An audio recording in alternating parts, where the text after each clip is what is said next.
Chapter 29. Affirmative. K9's radar dish-inspired ears spun in a single rotation.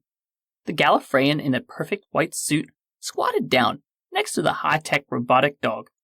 Say, boy, you wouldn't be able to tell me how long you've been stuck on guard like this, would you? Insufficient data. Right. The holographic metal K9 stared up at the alien time traveler. After an awkward moment of quiet, Mr. White returned his attention to the control console. So your ridiculously old time capsule is trapped here at RKO production lot in 1955? K9 replied, Affirmative. I need to know why. Do you have access to that information? Any old log entries or storage servers or... Insufficient data.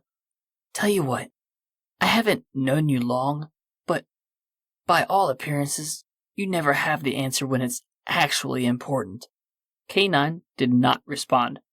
Instead, his nose drooped downward, sagging toward the floor, giving Mr. White the impression he'd somehow hurt the machine's feelings. Oh, okay, take it easy. The alien reached again for the ancient lectern. Emergency temporal shift hostile active defense system. 7 hells, that's wordy. That's your real title? A chippy, happy, affirmative immediately followed. Sweet K9, do you at least know where your operator is? When he or she will be returning to you? Insufficient. Yeah. Mr. White closed his eyes, pinching the bridge of his nose. At the very least, I suppose I should thank you for not attacking me. I have been programmed to specifically defend against temporal mortars. You are a temporal engineer on task to repair the TARDIS. I am to aid in whatever capacity you require. The alien in the white suit returned his gaze to the instrument panels. Very well. My instincts tell me to start at RKO Studios. He typed, bringing up an image of the antiquated viewing screen. With President Dick Powell. If I can get him to stop production on the Conqueror completely, then this time schism should dissolve, thereby releasing your temporal vehicle and restoring status quo, right? Insufficient data. Traveler shook his head. I was thinking that out loud. K9 continued. However, all percentages point toward your planned course of action being logically as well as theoretically sound. I appreciate it, little guy. Seems like a simple enough idea now. Tell me, can you come along with me, as in outside? K9 appeared disheartened at this request, responding in a much smaller voice. No, not really, no. Mr. White shrugged. No worries. Look, I'm heading out to fix things, and if all goes according to plan, none of this will have ever happened. You won't remember an iota.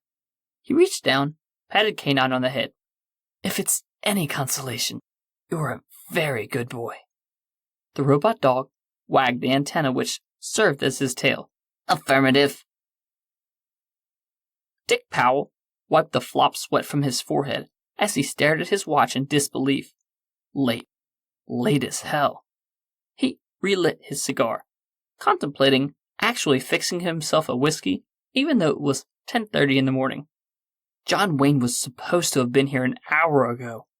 The president of RKO slammed his fist on his desk, rattling his Art Deco lamp and his mug, which splattered several drops of cold coffee onto the thick script entitled The Conqueror.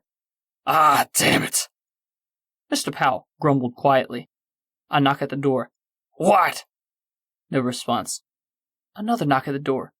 Would you just come in for the love of God? It rattled for a moment, as if the person on the other side couldn't figure out the knob. When it finally creakily opened, a man entering wearing an immaculate white naval-style uniform. The pale man looked horrendously sleepy. Apologies.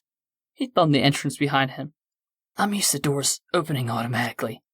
Who the hell are you? Dick Powell was extremely disappointed. This jackass was absolutely not whom he had been praying would arrive. The stranger in the white wrung his hands together nervously.